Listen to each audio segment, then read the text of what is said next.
Now, programming from the Illinois Channel, an independent, nonpartisan corporation formed to provide nonpartisan coverage of Illinois state government and other public affairs events taking place across Illinois. For more information on the Illinois Channel, please visit our website at www.illinoischannel.org.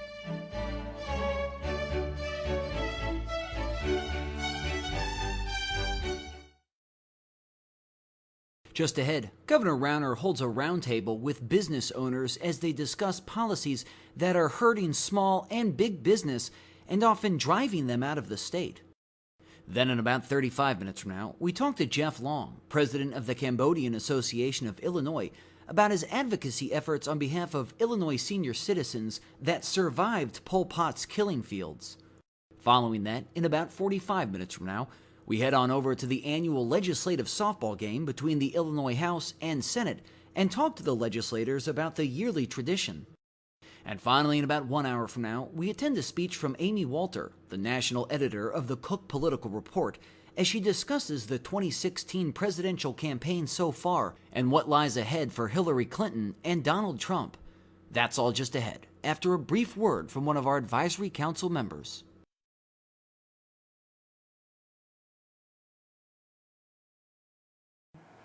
Hi, I'm Linda Brookhart, Executive Director of the State Universities Annuitants Association. Founded in 1971, the State Universities Annuitants Association is the only advocacy organization focusing solely on pension and health care benefits for the participants and beneficiaries within the state university's retirement system. We advocate for both active workers as well as retirees. The number of individuals are well over 200,000. As an association, we work hard to keep our members informed of possible changes in the law that may impact their pensions, their health care, and their general well-being. There is no other association working to keep individuals informed on issues that matter.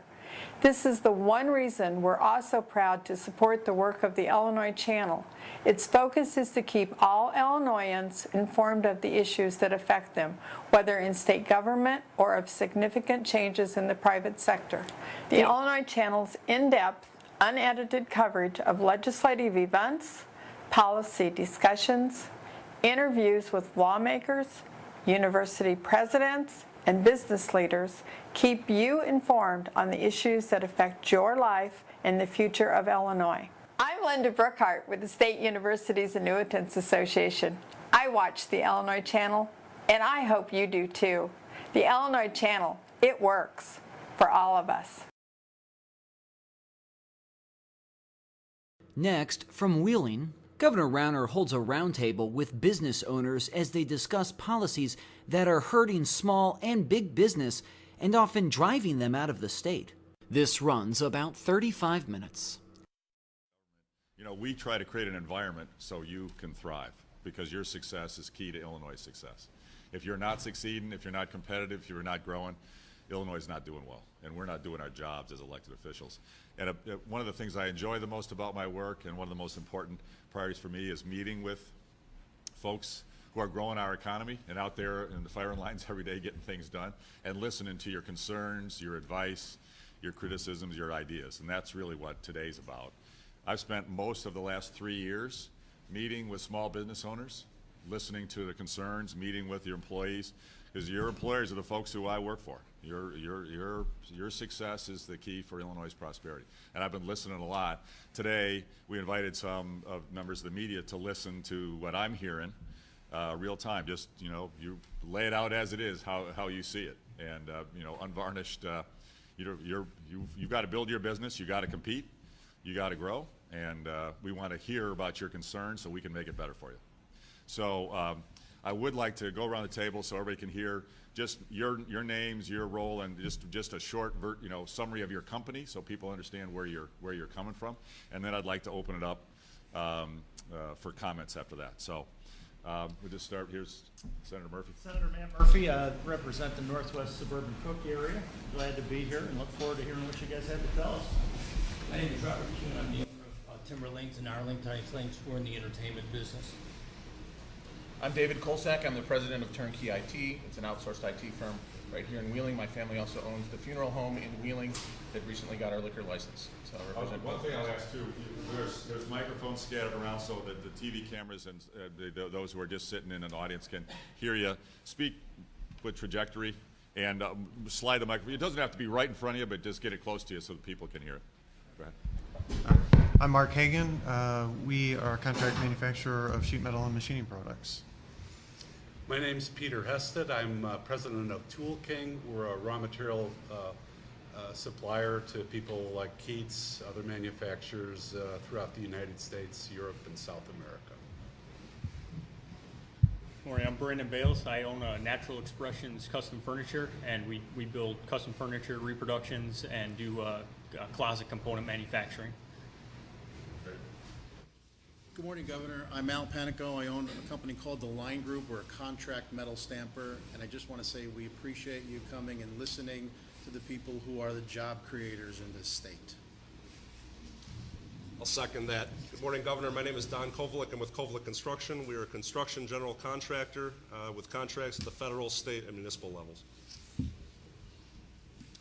My name is Laura Rios, and I work with the college readiness program called Waukegan to College. We start working with students as young as 5th grade to prepare them for college in the hopes that they're prepared for jobs of the future. Good morning, everyone. My name is Fred Long. I represent UCAN on the nonprofit side. We provide probably about services for 10,000 youth, children, and families across the city of Chicago. And those services range from workforce development, school-based education, and community-based violence prevention programming. Oh, can you get it? And I'm Wade Keats, President and CEO of Keats Manufacturing. Welcome to Keats Manufacturing. We're a metal stamper, contract metal stamper, assembler, wire former, facilities here and also in Texas. Why'd you say it like that, Wade? Keep it all here. Keep it all here in Illinois. And I'm Matt Eggemeyer, also from Keats Manufacturing, Wade's partner, and we love manufacturing here in Illinois. We'd love to stay here in Illinois, but obviously there's some pressures that are pushing us out, and I'm sure that's something the governor will talk about. Great. All right, so let me set the stage, and then let's open it up for your comments and just get a free-flowing dialogue. In my travels around the state for the last 3 years, I've heard a lot of feedback, a lot of advice, a lot of concerns. I'll say the number one regulatory concern is workers' comp costs, that especially in manufacturing, that's just not competitive, extremely high. We have a system with a lot of fraud and abuse in it. Extremely legally expensive, a lot of lawsuits, a lot of arbitration, just very burdensome and very bureaucratic and expensive. And many business owners have told me it's the number one reason that they've been pushed out of the state. Caterpillar told me it's their number one uncompetitive factor in Illinois. They're a proud big employer in Illinois, but it's the reason that for decades they've been growing their jobs not in Illinois. They've been growing them in Texas and Georgia and other states where workers' comp costs 1/5 as much as in Illinois. So I'd love to any comments on that issue. But then broadly, I've heard about regulatory red tape, just a lot of reporting, restrictions, filings, permits, kind of a burden of government bureaucracy that is hindering your growth and your ability to expand your business. I've heard a lot about that too. Far and away, the biggest criticism I've heard of our state in terms of taxes is our property tax burden. When I travel, boy, I can't talk to anybody. I can't talk to a single person in the state, whether it's a business owner or a homeowner or anybody, who doesn't say the property taxes are killing them and we've got to do something about it. It's the number one tax problem. Love to hear your comments. You may have other tax issues you want to raise, but that's the number one issue I hear. Yeah. In 2006, I was paying about $60,000 in property taxes, and I just got the new assessment. It's $117,000. I guarantee you, I'm at the end of a private road. I don't get any services from the town of Arlington Heights. I get police and fire. I'm not getting twice the service for the money. I can guarantee you that, and that's a huge part of my overhead. Yeah, no, that's fair. And then the one other, and then I'll open it up. The one other concern I've heard repeatedly is folks who pay attention to what's going on in the government see the constant deficits. We don't pay our pensions, we have deficits, we borrow, and it scares that if you're an investor, if you're a business builder and you're going to invest in a state, would you put it into a state where they're financially irresponsible? where they constantly spend more than bring in, and then talk about raising taxes to cover it, as opposed to trying to change the system and make it more efficient so that get at the reasons for the deficit spending rather than just putting a tax increase on you as a way to get out of it. I've heard that everywhere I go. So comment on those three issues that I've heard, but also let's bring up other issues I'd like to hear of your concerns. Your point about your property tax is almost doubling since what year was that? 06? 2006, yeah. Okay, so property tax has almost doubled in the last 9 years. That's a pace of change that's completely it's unaffordable. You can't keep up that pace, and it's happening in far too many communities. I've got a couple issues, if you don't mind. No, it's great. Governor, again, thank you for coming here. Two things, taxes, personally, S corporations that flows through to the person, and then we also have replacement tax on top of that, which is an additional burden for our state. And that's why it's interesting when you look at Indiana and how they thrive. They don't have as much of that, if any. And then the second thing is creating incentives for small businesses like us to actually take people off of unemployment and get them working. And we're the driver, we're the economic engine. I've never seen a business person like yourself, who's now a politician, who's really focused and listening to the small business. And I think that there's kind of a movement here nationally about this idea that incentivizing these small businesses can really get our economy going, and that's what we really have here. That's our forte. I think it's somewhere around 48% of all businesses in the United States are small. So if those things can happen, first, the lesser burden on the individual who happens to own the S corporation getting hammered if they're being successful, and then secondly, incentivizing us to take people off of those roles from unemployment and the burden of the state to help us help ourselves and help the economy, and it's just a domino effect. Yeah. Well, that's one of the reasons I take so much time to listen to you all and small business owners all over Illinois. The majority of people in Illinois and across America, but the majority of people in Illinois either own a small business or work in a small business. The majority of people. So we got to listen to what's going on in small business. And if small business isn't growing, you can't pay your people more. And you can't create more jobs. And you can't expand our tax base. So your success is so key to Illinois' success. And I've seen statistics many times. 2/3 of the jobs created in America and across Illinois, 2/3 of the new jobs come from small business. 2/3 of the new jobs. So you guys are the backbone. You've got to succeed. We got to create an environment where you can compete, and you're not tempted to go other places. You've got an obligation to your shareholders and your investors and your families to make sure your business is successful and optimizes its performance. And you've got other states who would love to get you. I know. I hear all the time, Wisconsin comes calling. Hey, move to Wisconsin. Texas governors used to come up here all the time. Now, they don't come as much anymore since I got in office. No, that's a fact. And I told the Texas governor, who's a friend of mine, I said, you wait until we get some reforms in Illinois. I'm coming down to Austin. I'm coming down to Dallas. I'm coming down to Houston. And you watch the companies come up here because we got hardworking people and we got the best strategic location of any state. You know what, it frosts me. I'm a competitive guy. It frosts me no end. The #1 state where our jobs have been going, you guys know what it is? Indiana. I mean, come on. They ain't going there for the weather. I mean, this is about a competitive environment. And now workers' comp cost in Indiana is the lowest in America. We're not going to be the lowest in America. I don't think we need to be the lowest in America in order to keep companies from going over there. But we got to be at least average or competitive. We can't be at the top. They're the lowest cost. Let's be in the middle and we can compete because we got a better location, better infrastructure, and I think we've got the harder working folks. So that's a big part of what we're trying to drive. David, there's two things that happened this year that I think are important to your point. Two taxes pushed by Speaker Madigan in particular that go right to what you're talking about. It was a millionaire's tax and then the graduated income tax that would put a substantially higher tax rate on the job creators and the investors, the risk takers you're talking about. So it was a disconnect between Speaker Madigan and the very middle class he claims to want to protect. What you're telling us right now is to the extent that they go after with higher taxes the people who create these small businesses, they're not just going after them. They're going after all the people they employ. And to the extent that they're doing that, that's not protecting the middle class, that's endangering the middle class. Fortunately, the governor and those of us in the Republican side and a few of the Democrats, frankly, in Springfield stood up and said, we're not going to go down that road. And those two provisions to amend the Constitution died. But make no mistake, Speaker Madigan is looking for those political wedge issues.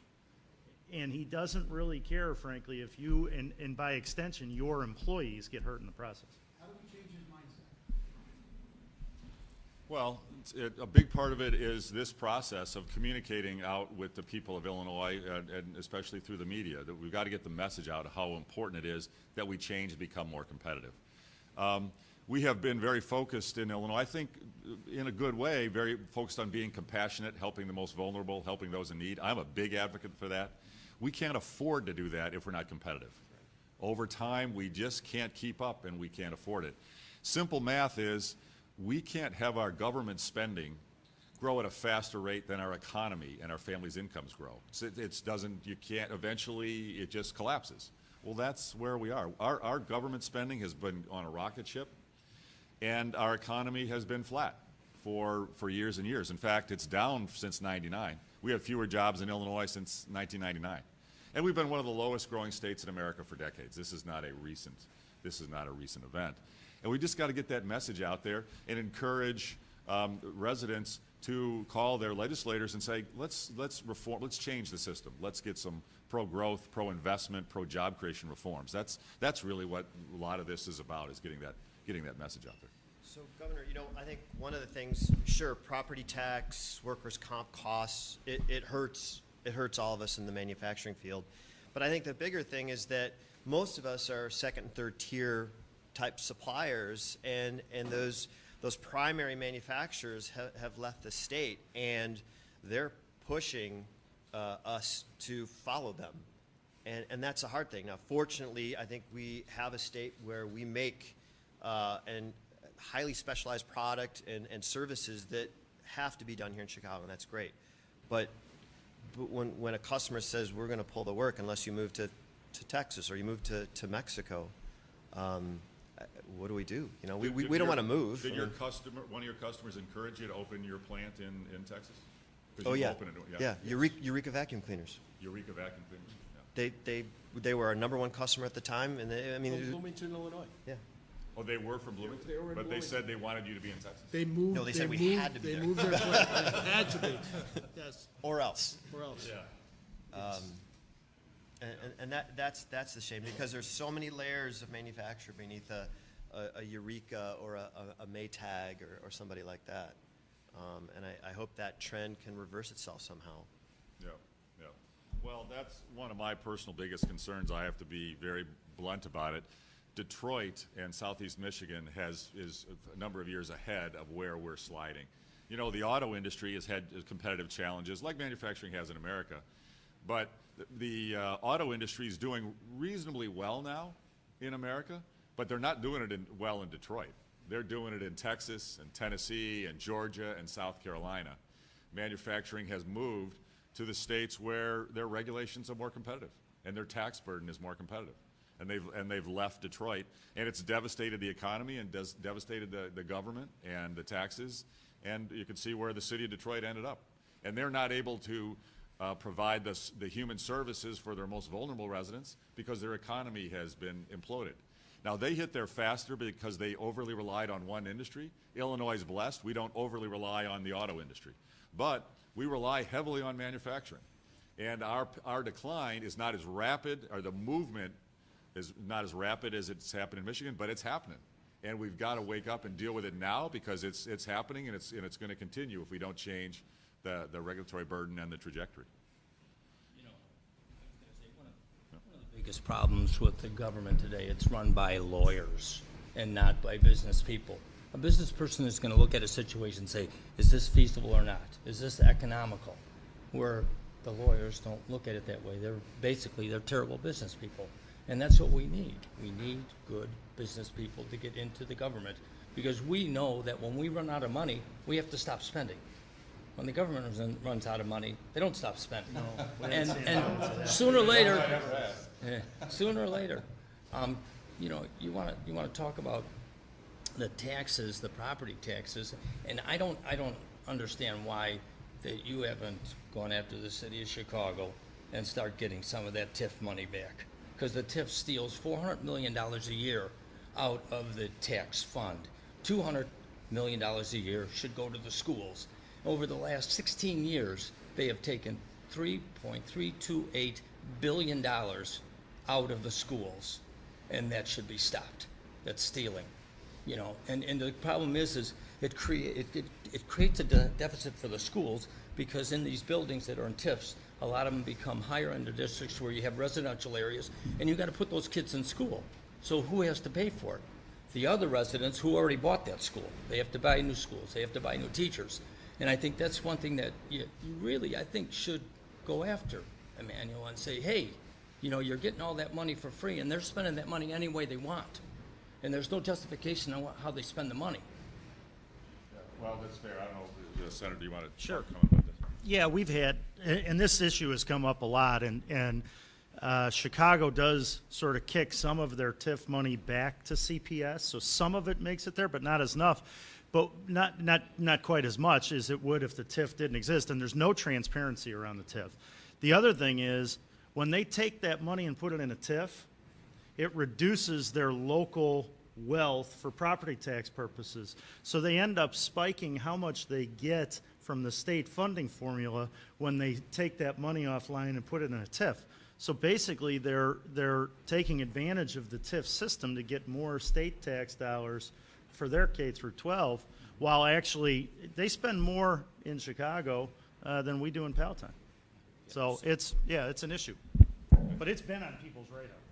Yeah, there are issues that we have some disagreements with leadership in Chicago, but what we're trying to focus on now is really finding common ground. Yep. We want to get more money to schools. My big push is to increase state support for schools, because we're the worst state for supporting our local schools of anywhere in America, and it puts too much pressure on our property taxes. So if we can make the state government more efficient, reduce the bureaucracy there, take that savings and put it into the schools, that'll help Chicago schools. That will help the schools all over the state. So that's a big push we're making right now. Yes, sir.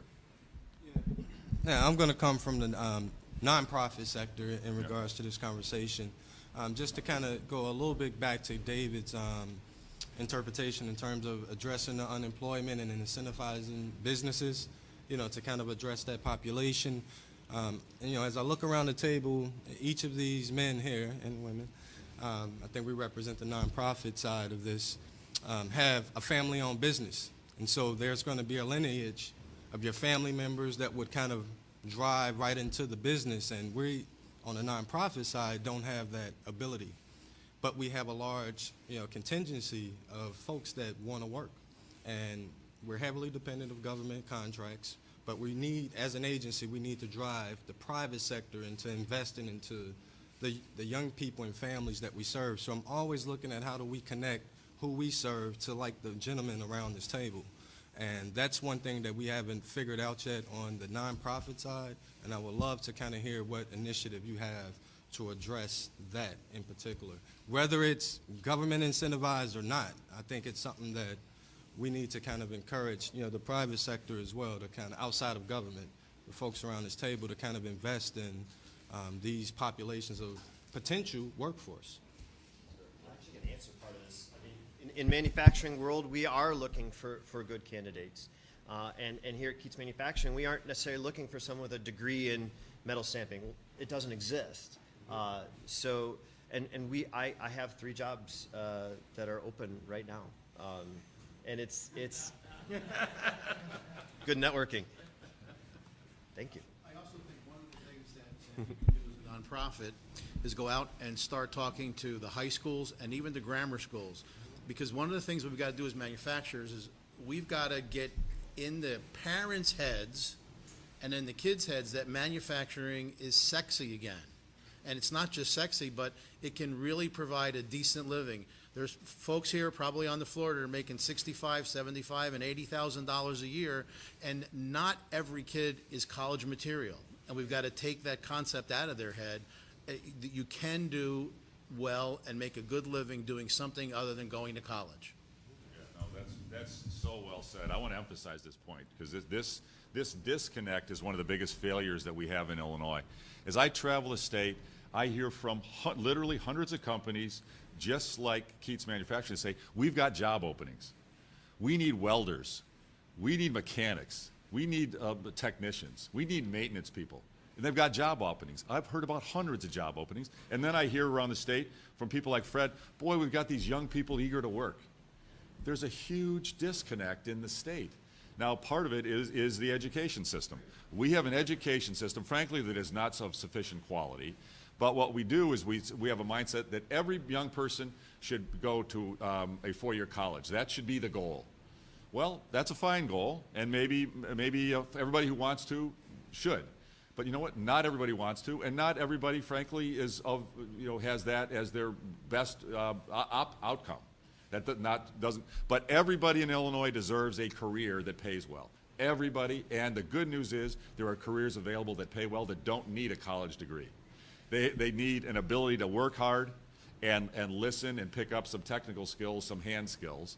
And you know what? Being a welder, and there are hundreds of welding jobs available in the companies that I've visited with, being a welder right out of, you're a teenager, you can start making more than $40,000 a year. You can make $50,000 a year. That's the state average income. So, and you can do that right out of high school. But exactly, with all kinds of benefits. What we don't do in our high schools is provide a little bit of the training. We used to do it better 40, 50 years ago. We've moved away from it. We've moved to this college for everyone. But we could offer, in conjunction with local employers, we'd love to get a high school student for the summer or whatever, expose them to what the technical skills, get a welding class or a mechanics class in school, and do partnerships between the local community college, the high school, and the local employers. Some communities do it. Danville's doing some, Rockford's doing some. Here in Wheeling, 214, there's some. But we got to do it on a scale where we can move the needle. So Fred, you don't have so many young people who are looking for work and are eager to be good, hard employees, but don't have the skills and the connections to the employers. And frankly, in the city of Chicago, which used to be the manufacturing hub of America, the manufacturers have moved out of Chicago. Property taxes, regulations, restrictions, whatever, the tax issue, and the local employers who could employ so many of these great young people have moved far away. And a job's not a job if you got to commute for 2 hours. It's not an option for these young people. We got to get employers in the local communities and get them the technical skills, not necessarily going to college, but where they can step in and be a welder or be a metal stamper, because with a little bit of training they can do it. So the focus of our organization is to get students into a four-year university, but we also recognize that not all students are on a track to a four-year university. However, in order for them to be able to get into really good paying jobs, they still have to have basic math skills, basic English and reading skills. And so a lot of school districts, and the school district where I work in Waukegan, they're facing many challenges. And I'd like to know more about if you have any specific plans around your investment in education so that students, whether they are on a path to college or are on a path to a trade, a vocation, really have a fighting chance out of poverty. So in this district right now, 80% of the students aren't college ready. 20% just give up and drop out. And there are great teachers there. There are families who really want the best for their children, but they don't see a lot of options right now. They don't see a way out of poverty. So where is the investment in education? And then also for those students on their way to college, they do rely heavily on the MAP grants. And so without a state budget passed, that could be the make it or break it for that student to go on to a four-year university. No, that's right. Well, you raised some critical issues. Let me touch on them. First, the lack of MAP grants is an outrage to me. I mean, my wife and I have been huge supporters of scholarships for low-income kids for 30 years. We have a duty to help low-income students who can't afford a college or higher education. And even though we don't have a budget, money could be made available quickly and easily on a basis that Democrats and Republicans agree on, and that's procurement reform. We could just buy things more effectively at the state level, save $500 million, wouldn't need a tax hike, but $500 million is more than our MAP grant funding program is. So it could be solved immediately if some of the leadership in the General Assembly was willing to do some modest reforms that are not harmful in any regard other than just providing more efficiency. But you raise, when you come to education funding, the single biggest priority with our taxpayer dollars, and it's critical that we must increase our state support for our schools. Education is the most important thing. We've got to help our small business owners become bigger businesses so that they can employ people, but we've got to give our young people the education, as you point out, so they can take advantage. They need the basic math skills, the language skills, the writing skills in order to be good employees. And Illinois, one of the reasons I ran for governor is we are the worst state in America for school funding. We're 50 out of 50. We're dead last. We overly rely on local property taxes. And 4 times in the last 10 years, the majority in the General Assembly has cut school funding. That is wrong. We're already at the bottom. We don't reduce it. It should be going up. We should get more efficient government and use that money to fund our schools. And so we're pushing every year. Now, this year we're pushing for the full foundation level. Next year I want to go beyond the foundation level, more money for our schools. We also need the way that the money is allocated, because it's, when the Democrats put in the formula back in 2003, it didn't really help low-income school districts enough. It didn't help rural districts enough. And so whether it's Chicago or Waukegan or North Chicago or East St. Louis or Rockford, they don't get enough money given the number of kids from low-income families. I'm an advocate for changing it, but changing it is really hard. It's politically very volatile. And we're going to keep working every day to try to change the formula. But what we shouldn't do is hold up more money in total going under even if we have to live with the existing system for a little while longer, at least the existing system does something. What we can't do is say, well, the system for allocating isn't optimal, so let's not open our schools in the fall. That would be a mistake. That we can't support. But more money for the schools to help our teachers, critical, and that's our #1 priority for where the taxpayer dollars should go.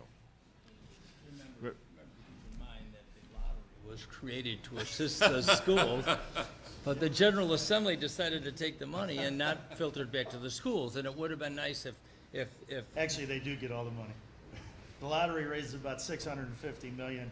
Between local, state, and federal money, we spend about $30 billion on schools. So they do get it all. But Governor Thompson sold that really well, because I think I hear that about every week, every other week. The more interesting thing is, Governor, you said that we're the last in terms of funding schools, but we're first now in real estate taxes around the country, and the school portion of that is the most expensive. And, any manufacturing business, while we want to support the local schools, I don't think we need to support it to 65 or 70% of our real estate taxes. So how can we be so poor at funding it and be so rich at funding it at the same time and still be in the position we're in? That's a great question. And part of it is our wasteful bureaucracy. Illinois, for example, Illinois is the worst in America for numbers of units of government. One of the reasons we have the highest property taxes, we have more units of government than any state. We have 2,000 more units of government than the #2 state. We have 7,000 units of government, by far the most. And they have layers of patronage and cronyism and pensions, and many have taxing authority. That's a big part of it, and that's why we're pushing government consolidation. But again, that's a change, and these government entities are somebody's kingdom. They're somebody's fiefdom, and they don't want to give up that fiefdom. So politically, it's very hard, but we've got to do it. Likewise, in our state government, we have a bloated bureaucracy that's incredibly wasteful. For example, our procurement system. We waste $500 million just because we buy ineffectively. And we have work rules and restrictions on running our state agencies that are atrocious. It requires overtime. And frankly, what I found is most of our departments either don't have a computer at all, or they have a computer from 1974 running software that's basically doesn't even exist anymore. And it costs an arm and a leg to maintain it, and it's incredibly inefficient. We're the 3rd highest spending state in America for IT. We spend like $800 million a year on our IT system. We're 5th from the bottom for digital services delivered. And that's where the money is and that could save us $500 million a year. That could go to the schools. we have wasteful spending in the government that could go to our schools. We don't have to raise taxes to help our schools, and that's what we're going to change. All right, I think I got the high sign that we need to wrap up. We're gonna do a media availability. Is everybody talking to the media or just me? Okay. Okay. Take a break. Okay, great.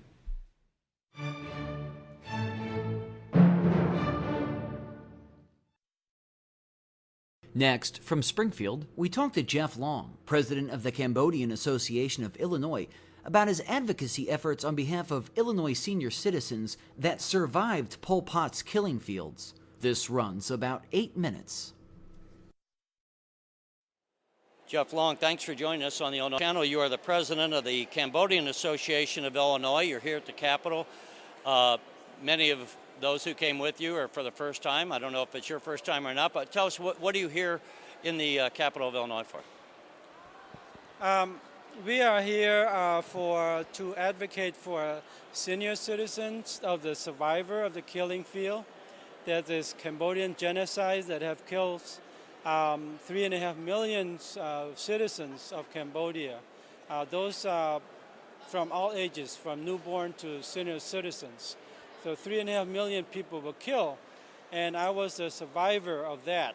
And many of us, I left the country by myself, left my family, my parents, my brothers and sisters. So I came by myself to come escape the killing field in 1979. So, yeah, when you left then, the killing fields were still active, is that right? I mean, No. Did you escape or just right after? Just right after. Right after the Vietnamese invasion of Cambodia, then I escaped.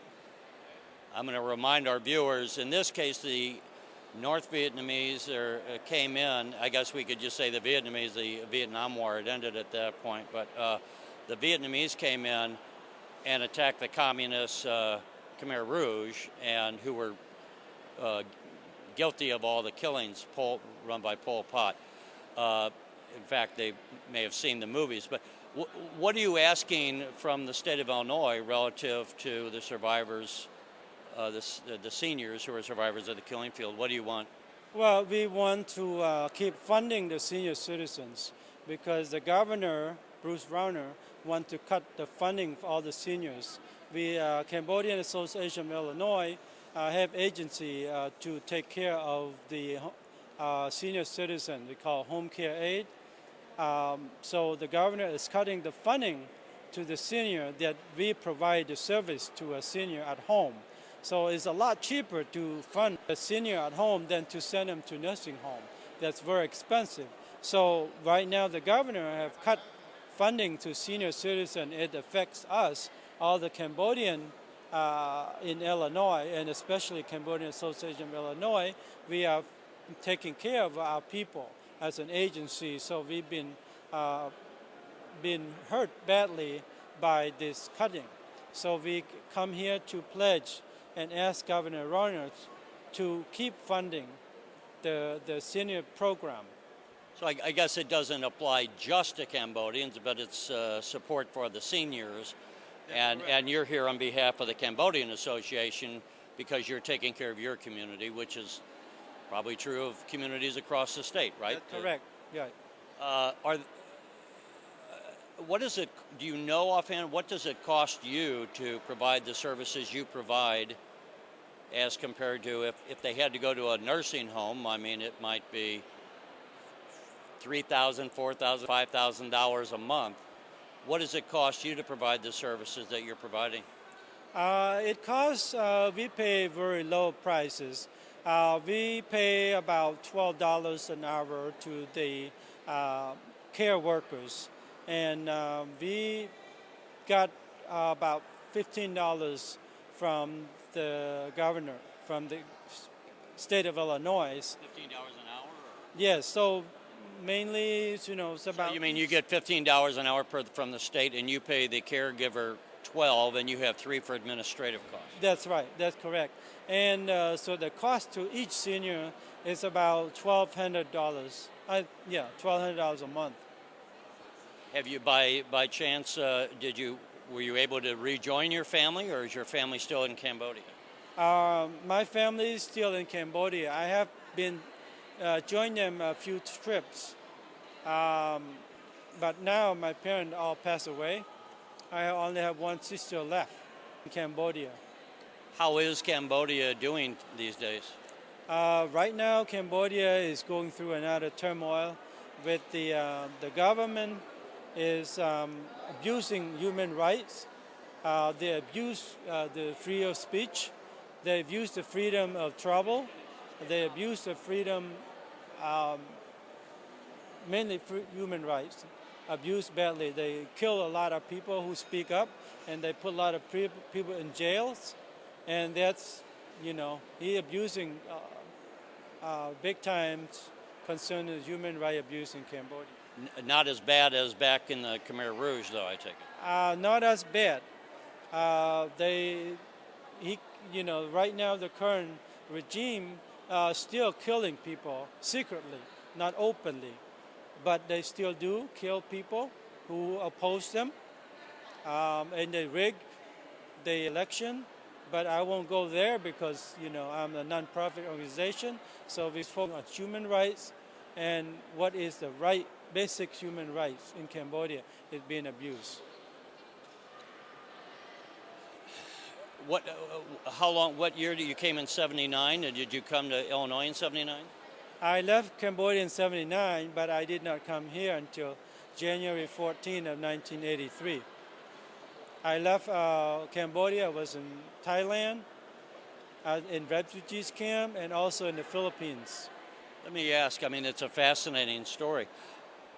When you hear the United States people, and in this campaign, presidential campaign, and immigration is an issue, although it's not, one of the issues is legal immigration versus illegal immigration. What are your general thoughts on the issue that you hear? How do you process it? Well, I'm concerned about all immigration, all immigrants, legal or non-legal, because this country is based on immigration and refugees. So I believe that this country is built to support and are supported by refugees and immigrants. So if you cut out immigrant, everyone who live in this country. Although we're not talking about cutting out immigrants, we're talking about whether they should go through the legal process, right? I think that's just to frame this right. Not to be argumentative, but I want to make sure we're talking. The issue is if you're coming to the country and going through the legal process, or if you're skirting the process. Yes, we are legal. We came from Cambodia. We're all legal because it's overseas. We have to flight through the airplane to get here. But we believe that we should consider granting some kind of work visa or some kind of status, so these people who come here to America can have legalization and get a permit to work and to go to school, to get education. Due process. If they're not here, illegally, maybe, I don't know, I'm not expert on that, but I believe that those who've been here a long time should have the right to work and have the right to go education. All right, Jeff, I know you got to get a bus back to Chicago, and thank you for joining us. Thank you.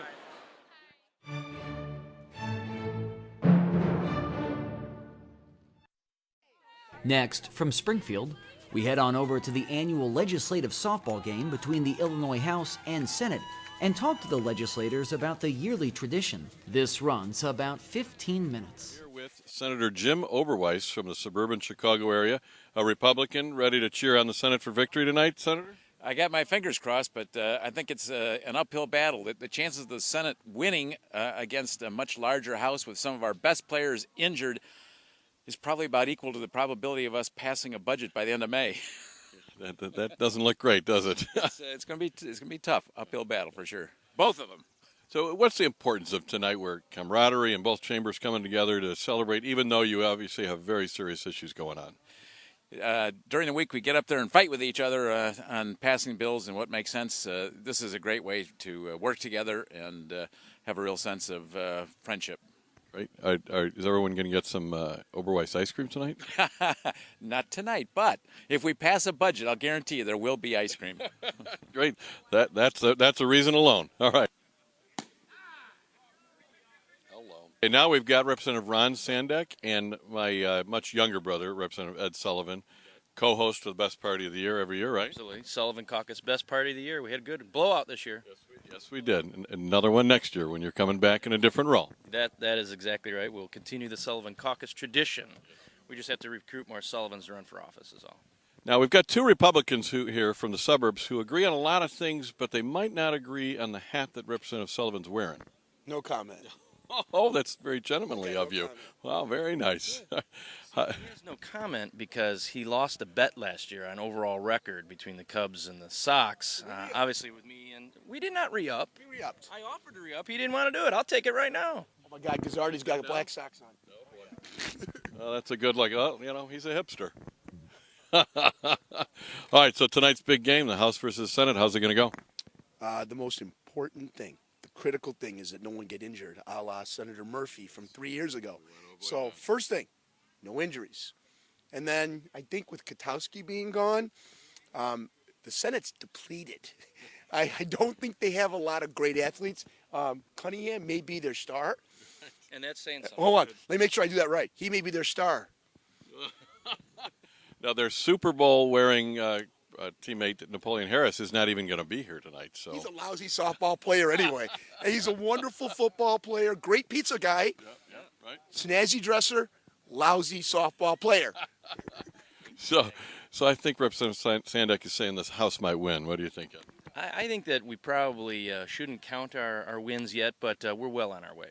We're fairly confident in this game. Irish, you bet, right? Isn't that in your On occasion. We even believe in some fantasy betting, too. Oh, that's a terrible bill. Oh, boy, there we go. No. Some fantasy odds going on the House softball game right now. See, that's the problem with fantasy sports. House right 10. now, You could pick different teammates, right, you know. Bad idea. Okay, Horrific. why not? Terrific. We'll talk about that, Bill, after. Oh, we'll work on it in the summer. Okay. How's that sound?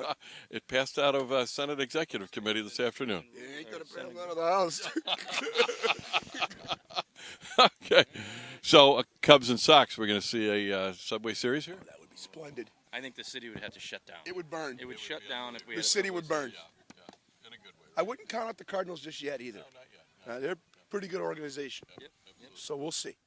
Okay, now we've got two members of the Millennial Caucus. I actually was part of the Millennial Caucus before it existed. When I went in the Senate, I was 33, so I qualified, right? Yeah. Two different state representatives, Will Gazzardi from Chicago and Avery Bourne from right here in the Springfield area, a Democrat and Republican, both cheering for a big Senate victory tonight. Oh, man. Don't even get started. We have to do back-to-back. That's right. So neither of us has ever lost a House Senate softball game before. Right. So we're that's bragging rights. Yeah. Oh, absolutely. So you're looking forward to a beautiful night for it? And I think you were my pinch runner last year, if I recall. I think so. I was playing injured last year, but I got myself. My current lifetime batting average at the House Senate softball game is 1,000. I look to make very nice. Tonight, with the support of my teammates. So you're all healed up? I'm all healed up, ready to run some bases. It's going to be beautiful. Now, are you a Cardinals fan, being from Central Illinois? Absolutely. Cardinals fan all the way. So you're looking forward to a Cubs World Series then? Man, your questions.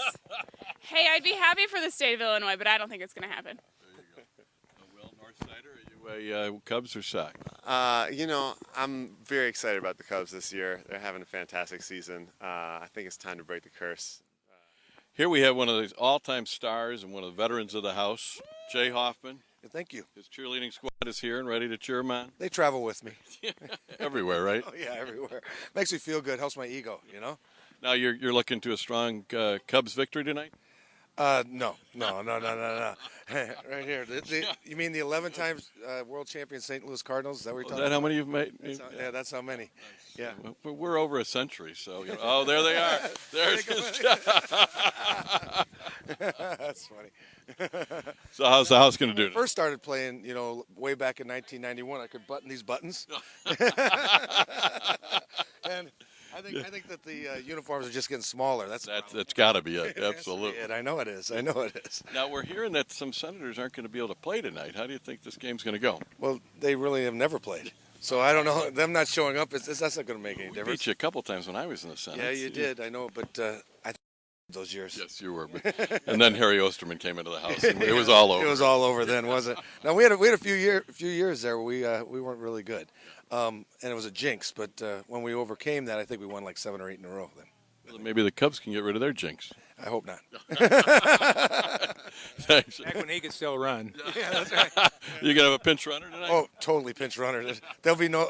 I'm not going to be legging out any infield singles. I'm not stretching a single into double. I'm certainly not stretching a double into triple.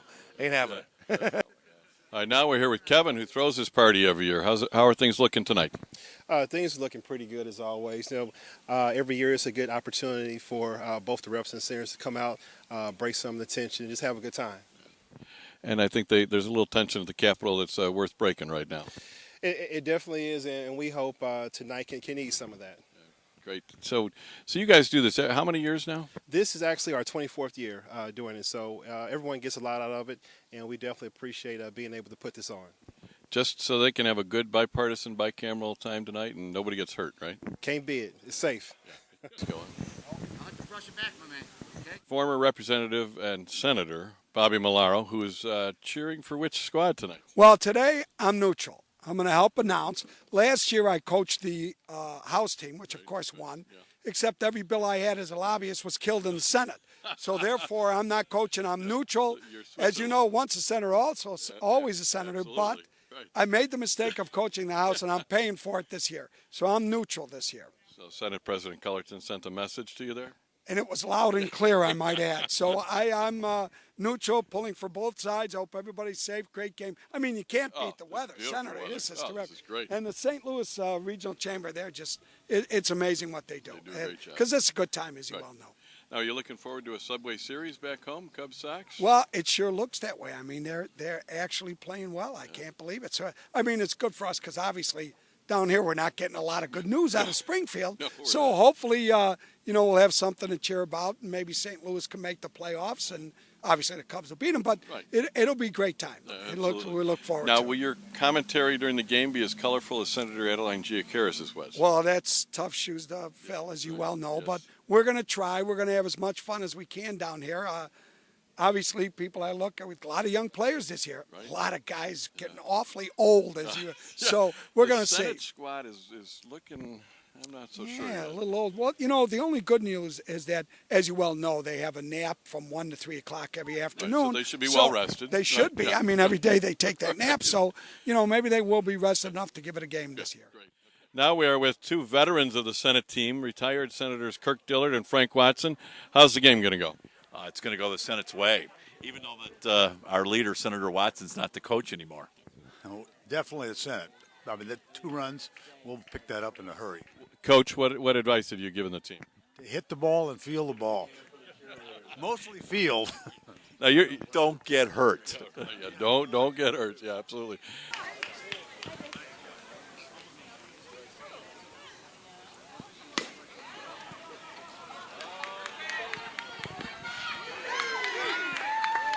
We lost Senator Katowski. Senator Murphy says she's going to coach third base. We got Murphy on third. We got Cullerton on first. Donnie Baseball playing third base. We got a strong arm in left field. And Mulrow and Oberweis on the mound today. It's going to be a great game. Nice. And you're also looking for a big Cubs World Series victory, right? No. I'm an American, and we root for the White Sox.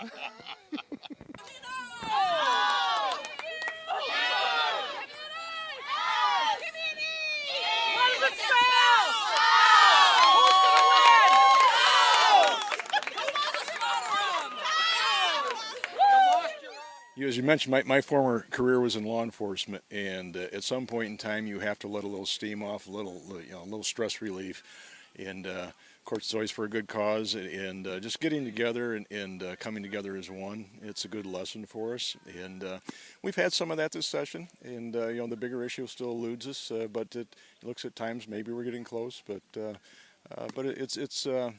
it's a fun event tonight. It's good. We're cheering each other on, and we have a good time, and it's over. We walk off the field happy, and hopefully everybody that watched was happy. Now we are with the first base coach for the Senate, Senator Sue Rezin, from just outside the Chicago area, LaSalle, Peru, into Joliet. How are things looking tonight? Things are looking great. Our team's out there warming up. You know, I think it's going to be a good night. Hopefully we can run the bases fast, not pull a Murphy, and everybody will be healthy all night. Right. Now, did your kids give you any tips on playing or coaching tonight? Yes, they did. They said, "Don't play, Mom."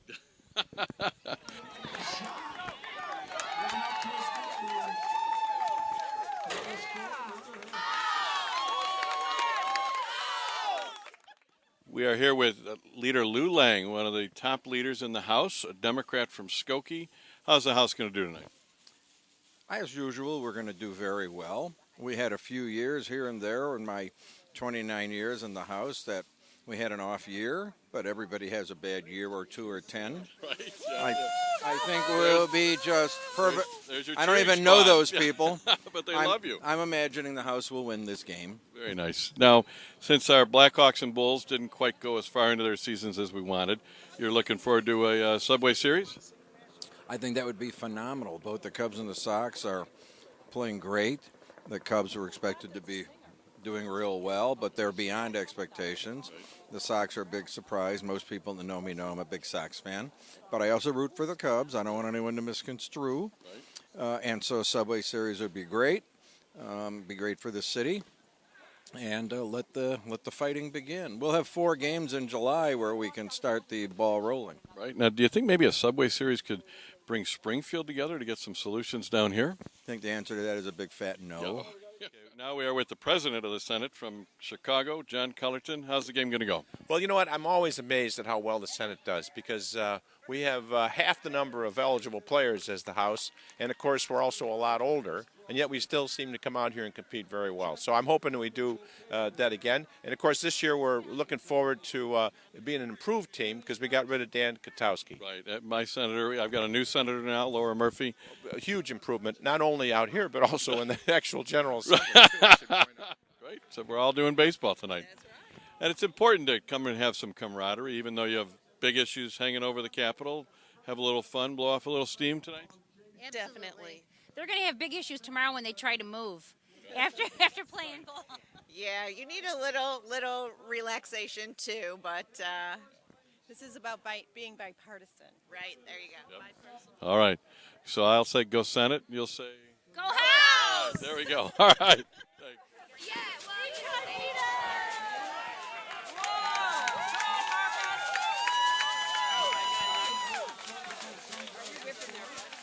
Is this a big fantasy sports game tonight, or is this a real thing? No, you cannot play FanDuel or DraftKings on this, thankfully. It's not on their platforms? You know, it's not on their platforms, not at all, but we're looking forward to having a good time.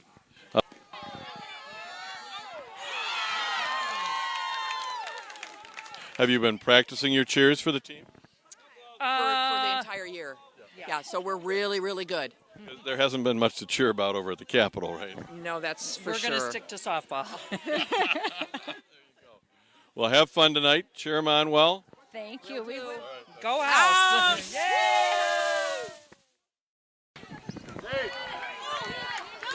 Oh, that's an awful call. All right, we've got Senator Kwame Raoul from Chicago. How's the game going? Well, I just saw this play where clearly there's been some exchange of money between the House of Representatives and the umpires. You know, that was clearly safe at first. I don't know what's going on here. You'll have to go out there and fix that, right? Yeah, absolutely. We're going to have to beat the odds. It's not just playing against the House again. They've hand selected the umpires, and you know we need a fair playing field. That's what we need. Absolutely.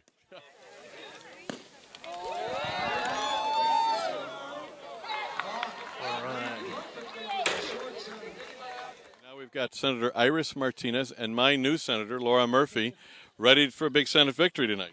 Yes, as you can see, we're getting there. Yeah, we're looking good. Our fielders are strong. Few runs scored, but it's no big deal. It's just first inning. It's the first inning. We're ready. It's just a fluke. We're gonna come back in the next. Wait till it's the home team. We have that advantage. Wait till we're up to bat. You're just building up their confidence now, right? Absolutely. You know what I mean? You know, this is always a great time for us to work towards a budget. Right. So we're working towards a budget. Bipartisan solutions, Absolutely. maybe? We start here at the baseball field, and we're going to finish on the 31st. That's right. And the budget will be discussed after the baseball. Right now. Now, what tips have you gotten from some of the veterans now that you're a rookie on the team? Well, they told me to keep the book, and I get to be the third base coach. So it's send them all. Send them all. Every time. Make them slide, send them all. They're not little kids who can run that all the way. Be careful on that. Send them all.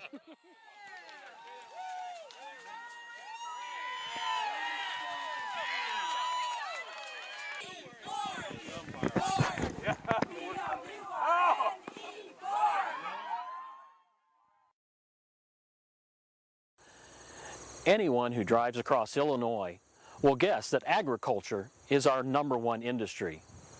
In fact, agriculture accounts for 1 in 7 jobs in the state of Illinois, and the grain and feed industry contributes over $10 billion annually to the state's economy.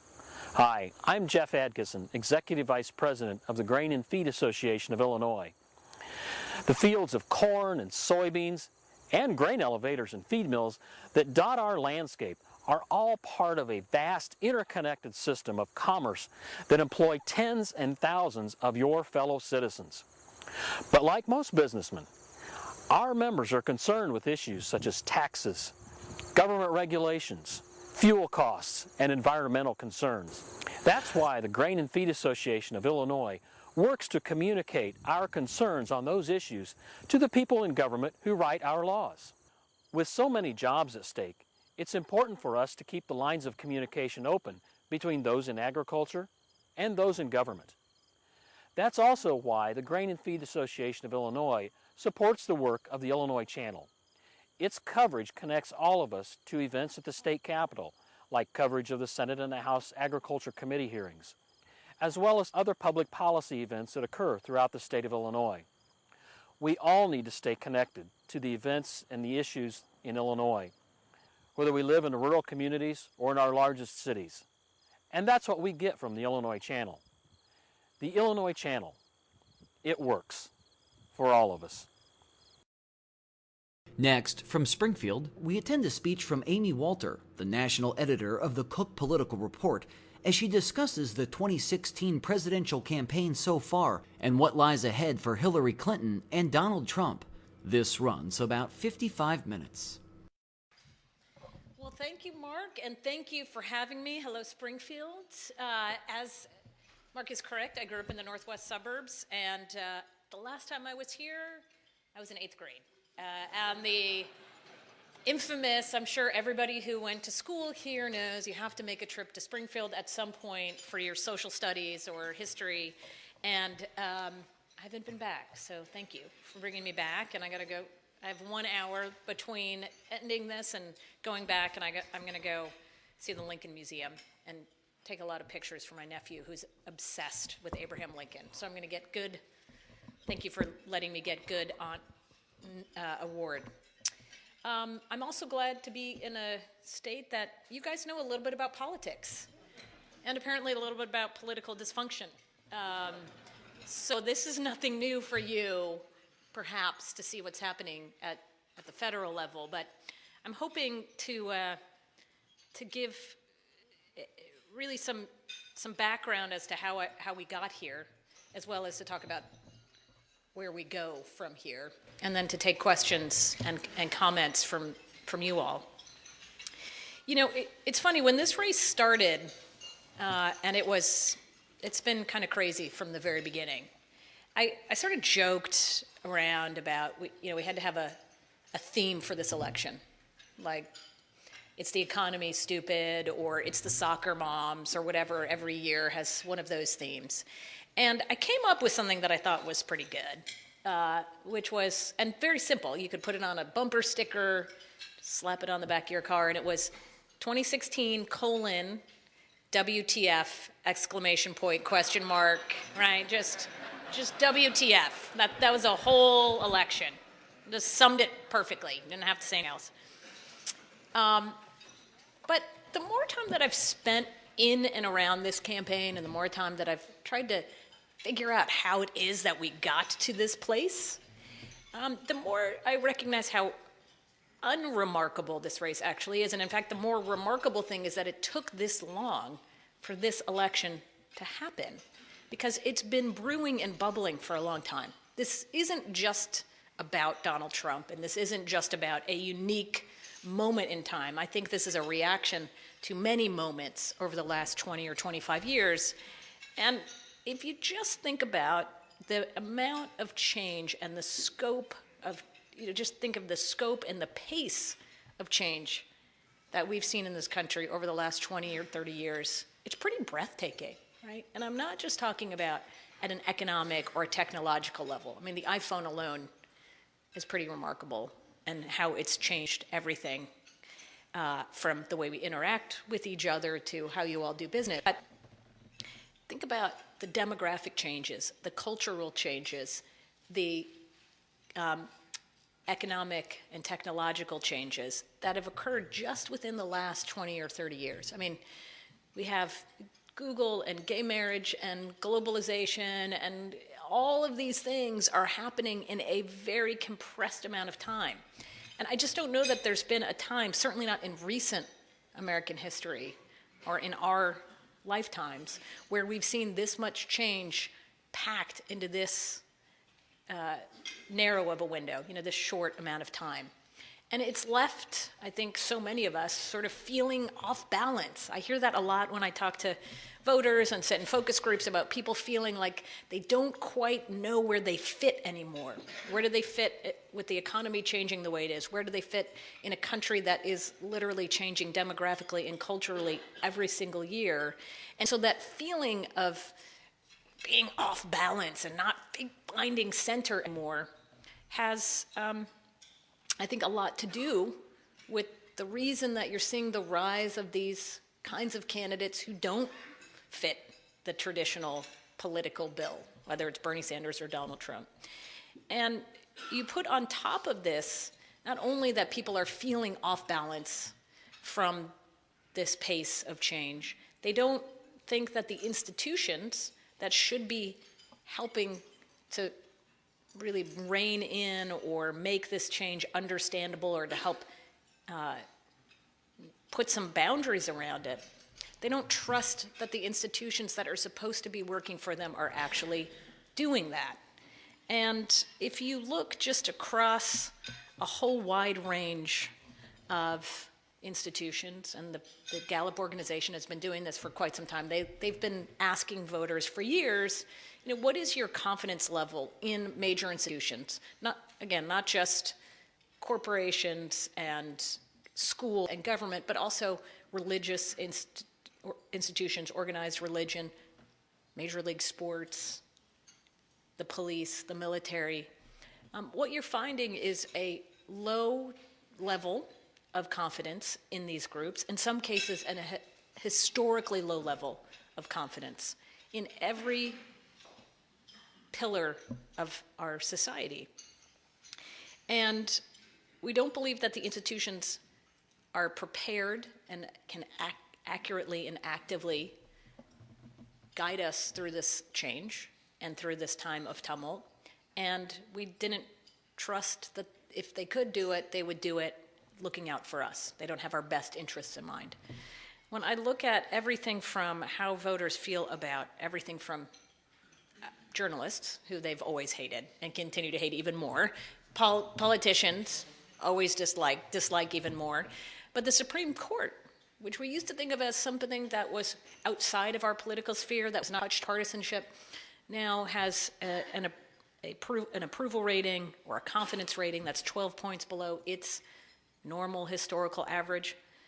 Confidence in, not surprisingly, in the police and in organized religion are as low as they've ever been. Only two institutions have an overall positive rating, that's the military and small businesses, and everybody else is underwater. So again, tremendous change, people feeling like they're unmoored. They don't believe that the institutions can help solve these problems, and they don't believe even if they do solve them, it will be to their benefit. So that helps, I think, explain the sort of toxic brew here that was ripe for the kinds of candidates to emerge that we've seen emerge in this election. And you sprinkle on top of all of this the economic instability and insecurity that so many Americans feel. We have been seeing an economy that for many people had stuck and stagnated long before we hit the economic crash in 2008. Really, since the turn of the 21st century, we've seen, for many middle-class Americans, their wages have basically stayed flat. We're seeing median household wealth in this country stagnated as well. There was a really interesting study in the Washington Post a few months back, looking at the median net worth of middle-income families 30 plus years ago till today. So back in 1983, that median income household wealth, was $95,000. In 2014, it was $98,000. Okay, so when folks say to me, and I hear this a lot from voters, gosh, I feel like I'm working harder than ever, I feel like I'm doing more than ever, and yet I'm not getting ahead, I just feel stuck. It's not just their perception, it's the reality that for many, many, many people, they feel like they're trapped and stuck. And so when you talk about whether it's on the Bernie Sanders rigged economy, or if you're on the Donald Trump side about the fact that it is the globalization is to blame, there is certainly a receptive audience for that argument. And then, and you guys appreciate this more than many others, which is the deep, deep polarization we see in this country that goes beyond just blue and red, but it is now a sense that compromise is a dirty word, that there are no more moderates left. I certainly witnessing this in Congress. I'm old enough to remember there used to be these crazy things called moderate Republicans and moderate Democrats. They existed. It's not just unicorns. They elected people in the South who were Democrats, and they elected Republicans in the North. I know, can you believe it, kids? There were delegations that would pretty regularly split one Dem and one R and send it to the Senate, or have a Republican and a Democratic governor that would sort of go back and forth every 4 or 8 years.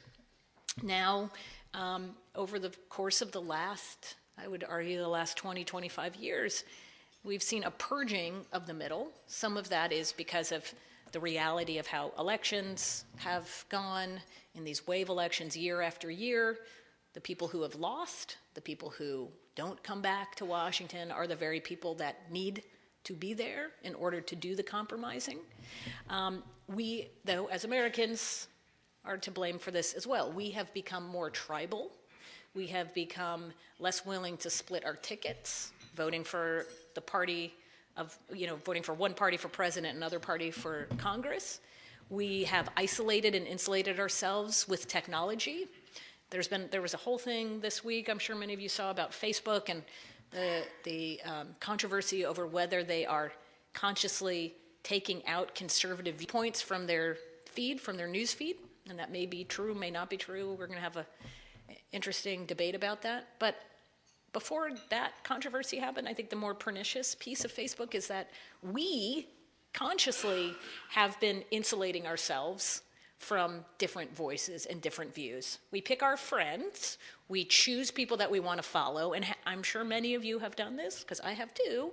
That person that shows up in your news feed that you're like, this person is cuckoo crazy, I'm not listening to what they have to say. And they're cuckoo, or you think they're crazy, or they're annoying, mostly because they have a point of view that's different from yours. And so what we do is we listen to the same people telling us the same things over and over again. And sociologists will tell you that even if you're not you don't see yourself as particularly hard line, whether it's Democrat or Republican, conservative or liberal, the more you're around people that have like-minded views, the more extreme you get in your own views, and that your community gets in its views. And so we now are in a country where this was the most recent Pew poll, which if you are interested in looking at where we're going as a country and understanding who we are, the Pew organization has been doing fantastic work on this. But they came out last year with some really dire data. And again, not just that we disagree with each other, or we don't like each other, or that we're polarized, and more polarized than we've been in the last 40 years, but that we really don't like each other. And it's not just like, I would never vote for a Democrat. Oh, I'd never vote for a Republican. 27% of Democrats and 38% of Republicans believe that the other party's policies, and this is their quote, threaten the nation's well-being. Okay? Like, if I vote for a Republican, I'm basically saying that the world is going to end, that they're going to destroy America. If I vote for a Democrat, they are going to destroy America, right? Believe that. Believe that. So, again, not just we disagree, and we disagree about not just how we solve problems, but what the problems actually are.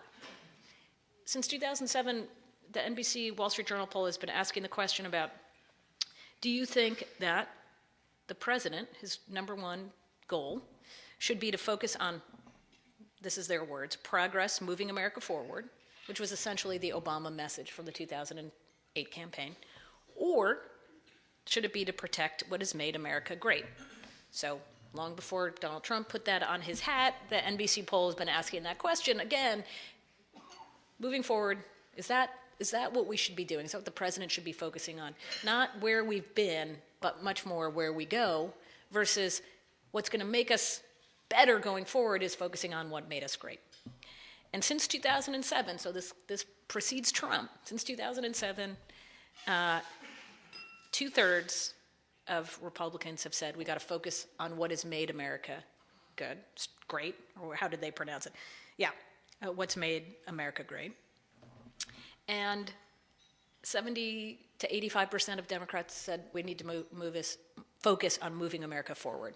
Okay, so one party literally going this way, the other party going that way. It's hard to get to the middle when we don't even agree on which direction we should be headed. Right? So that's why I said I'm not.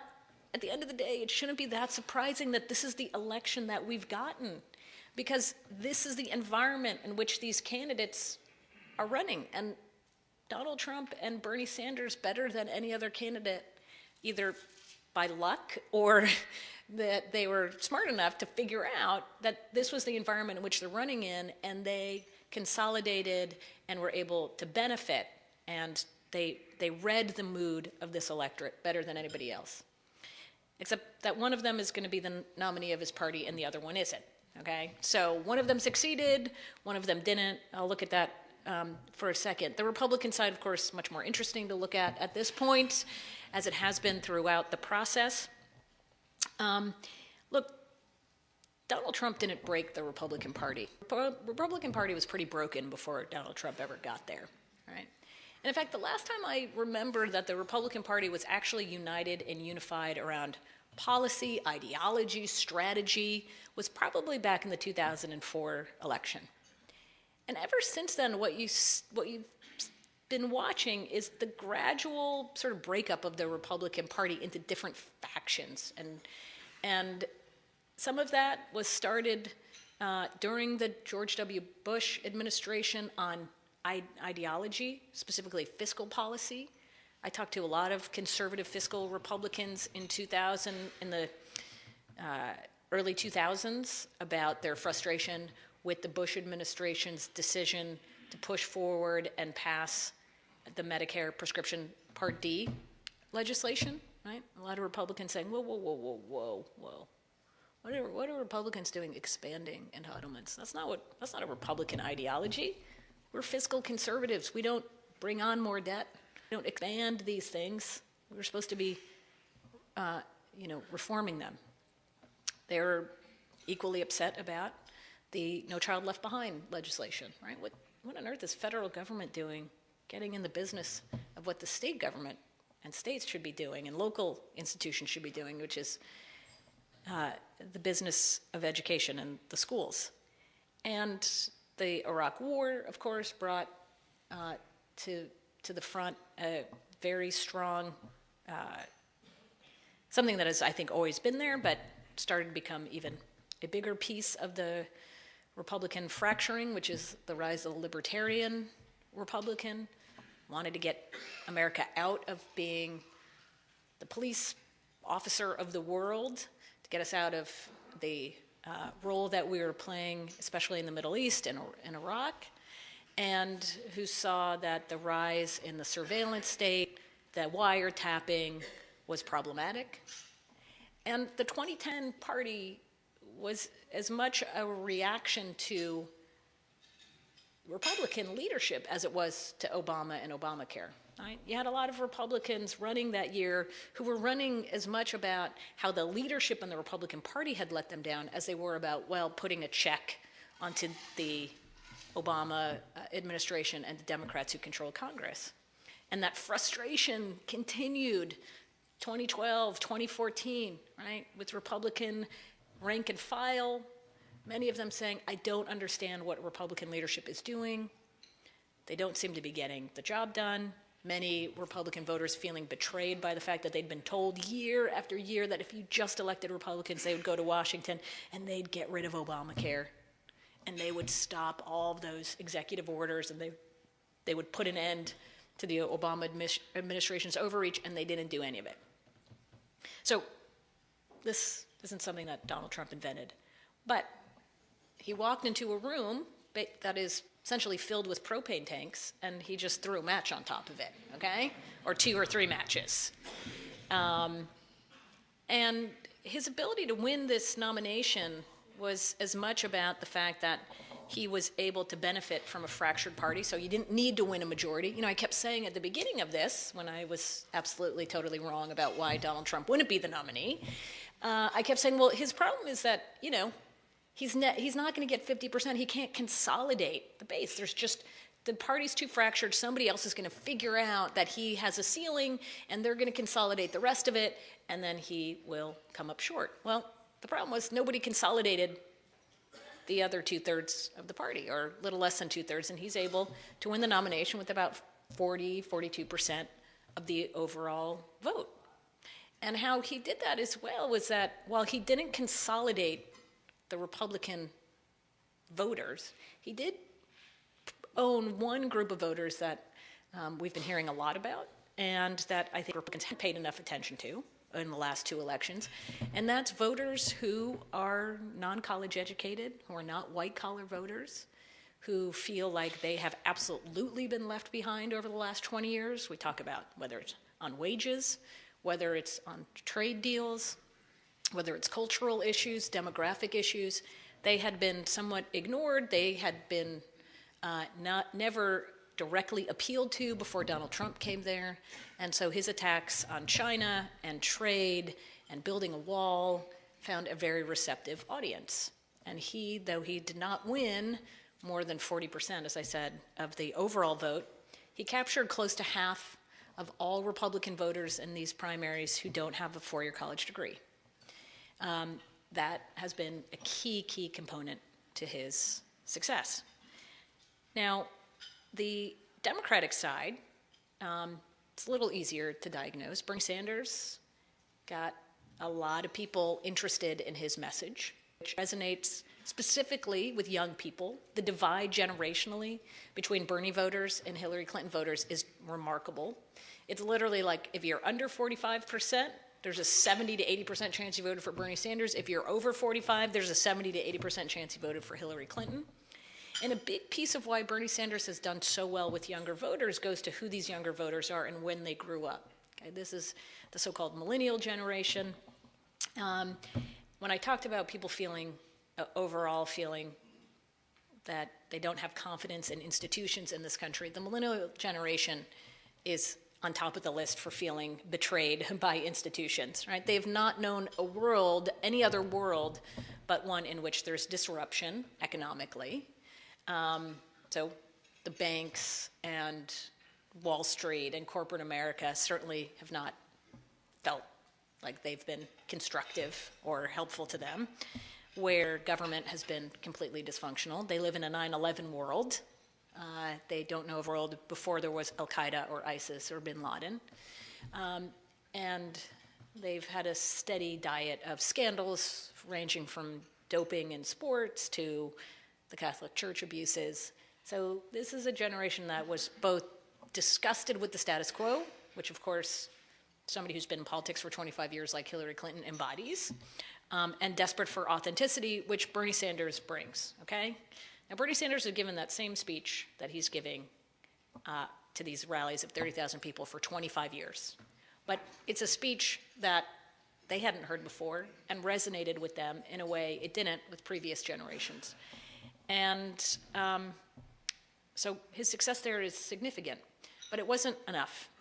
Winning younger voters, winning independent voters, which he also did very well with, and winning with white voters was important, but it's not big enough to overcome Hillary Clinton's advantage among the other key components and elements of the Democratic coalition, which is women and African Americans and older voters and core Democratic voters.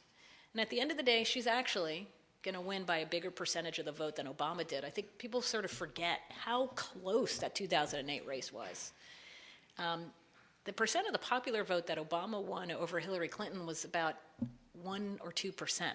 Okay? It was like 48.9 to 48.7, something like that. So he barely beat Hillary Clinton in that race.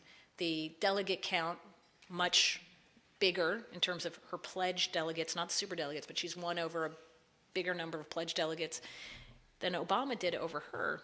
And yet, we look at this race going forward and we go, if she's doing so well, how come she looks so weak, right? How come she looks weaker than where Obama did? And that's where we start this race, which is actually with two candidates who are the weakest candidates and the most unpopular candidates we have seen in modern American history.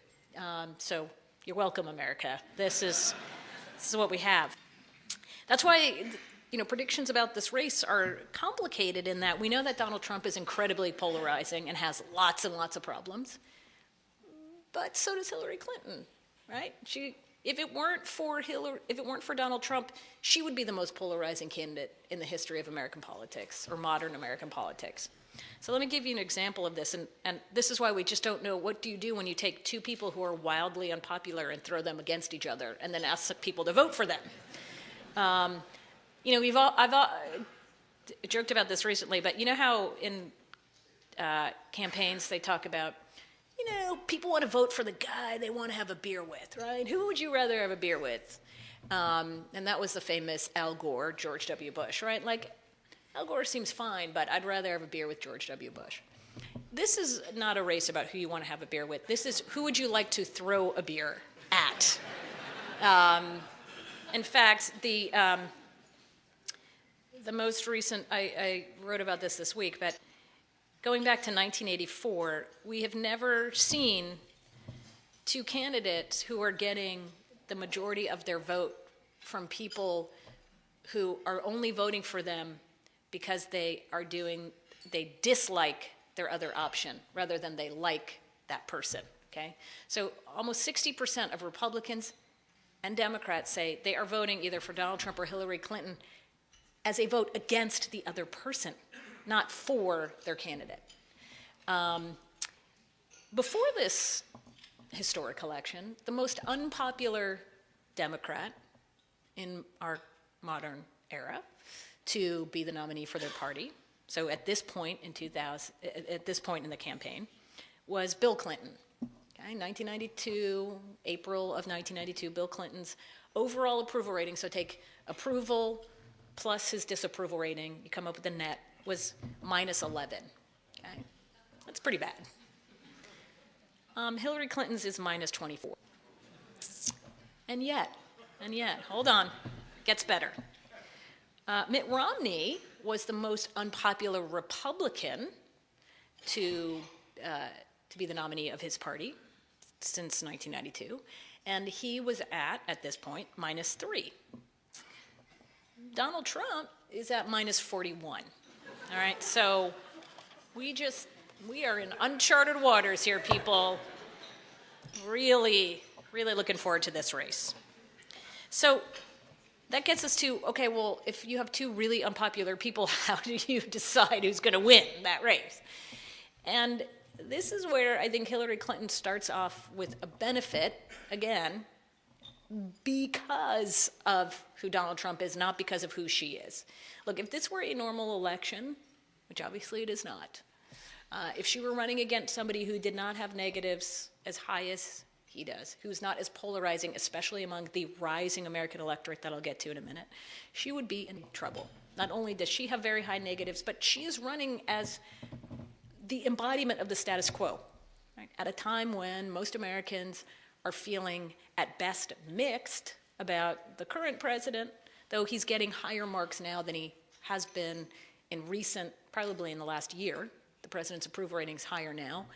I would argue a lot of that is in reflection of the clown show that's gone on in the primaries. He looks a lot better. But voters obviously feeling very mixed about the economy, feeling very stressed about America's place in the world, terrorism, and just the direction of the country, right? I sit in these focus groups and I listen to voters when they're asked the question of, give one word to describe America today, and it's like disappointing, scary, sad, depressing, right? These are not people who are like, woohoo, things are awesome. I've not heard one person yet say, things are great. Things are going awesome for me and my family and the country. Right? This is the time in which, if you're Republican, it's a pretty easy playbook. You run against the status quo. And Hillary Clinton is the perfect embodiment of that. But what Donald Trump allows her to do is make the race about him instead of a reflection on her and on her policies and on the Obama policies and where we've been for the last 7 or 8 years and where we're going to go. It really will be a referendum on him as opposed to a referendum on her. And that is a very challenging thing for Donald Trump because, this is the second point, the demographics work against him. And quite frankly, the demographics have been a real problem for Republicans for quite some time. In fact, I remember in speeches I was giving before this campaign started, it was, look, the way that Democrats have had an electoral college advantage now for the last 20 years because they have accurately, well, I don't know what the right way to say is, but they've had this advantage for 20 years because they are bringing in the growing group of voters in this country. They're attracting those voters. And Republicans are not, all right? We are a country now that looks very different than it did in 1980 or 1988 or even 1992 when Bill Clinton won the White House. We are a more diverse country demographically, and younger voters now have surpassed the baby boom, so millennials are now a bigger cohort than baby boomers. They are the biggest generation right now in this country. Where Republicans have done really well in these last couple of elections are with white people over the age of 45, which is fine. There's nothing wrong with white people over the age of 45 as one of them. I will say that. But that is a shrinking percent of the overall electorate. And you guys are smart people, and you are smart business people, and you understand that you should not be going after a shrinking market share, right? You go for where the market is growing. And where the market is growing is with the very people that Donald Trump is actively turning off right now with his campaign. Before this election, actually right after the 2012 election, the GOP sat down and they said, we did an autopsy. And we looked at what went wrong in the 2012 election, and here's what went wrong. Okay, number one, we gotta stop turning off the following groups of people and start attracting them. Women, Latinos, other people of color, young people. Okay. All right, so let's look at that. These are Donald Trump's unfavorable ratings right now. Among Latinos, unfavorable ratings, 79%. Among 18 to 34-year-olds, unfavorable rating, 75%. Among African Americans, unfavorable rating of 79%. Hillary Clinton is struggling in some ways with many voters, not in some ways, she is struggling even with women. If you look at how she does among suburban women, her overall favorable, unfavorable rating is -10. His is -46. So if you could find the one candidate who could actually do worse than Mitt Romney among the very groups that Republicans said just 3 years ago we need to do better with, congratulations, you found him. Now look, do I feel 100% confident saying that Hillary Clinton is going to win? No. A lot happens for the next 6 months. I also think that the challenge for Hillary Clinton, besides her own negatives, and again, I hear this and you see this in polling, where you have plenty of voters who say, I don't know that I like Donald Trump, I don't like his temperament, I don't like his style, I don't like his tone. I also don't know that I really like Hillary Clinton, right? There are a lot of those voters right now. But, so there's that, and there is the anything can happen in 6 months that none of us can predict. I also know that, look, Hillary Clinton's a really good fastball hitter, okay? You throw, it could be 90 miles an hour, it could be 100 miles an hour. I think she's equipped to hit it. But Donald Trump isn't going to throw fastballs. He's like a junk ball pitcher, right? I mean, it's going to be, and not just like, oh, it's just going to be some weird like screwball or something. It's going to be like the file is in his glove and he's filing the ball down. He's licking it. That, you're like, I don't know how to hit that. That's hard. So there's going to be a lot of that going on. She's an incredibly disciplined candidate and campaigner running against an unbelievably undisciplined candidate and campaigner.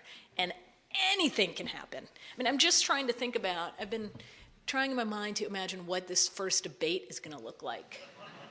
And all I can think is like Thunderdome.